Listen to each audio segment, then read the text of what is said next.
Satreskrim Polresta Banda Aceh menangkap dua spesialis pencuri sepeda motor lintas provinsi.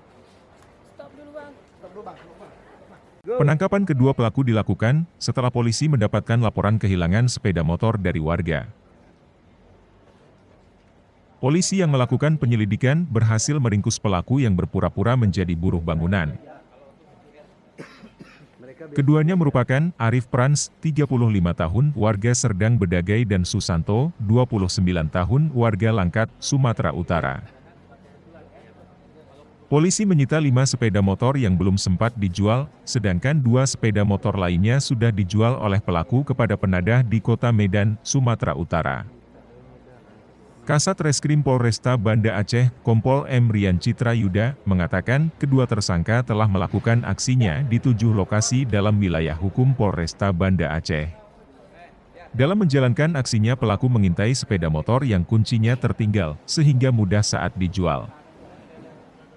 Terkait dengan TKP, pada awalnya mereka mengaku bahwa hanya 3 TKP yang mereka lakukan pencurian.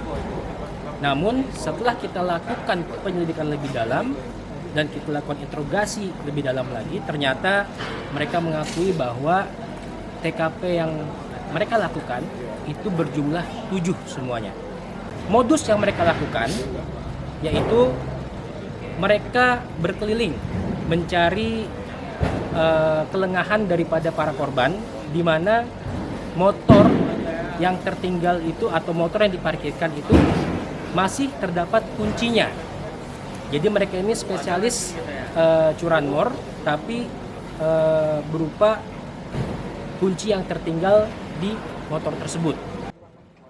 Saat ini, kedua tersangka sudah diamankan di sel Mapolresta Banda Aceh. Mereka dijerat dengan pasal 363 KUHP ayat 1 serta diancam hukuman 7 tahun penjara. Tim Liputan Aceh Video. Boleh, Ri, geser, dong.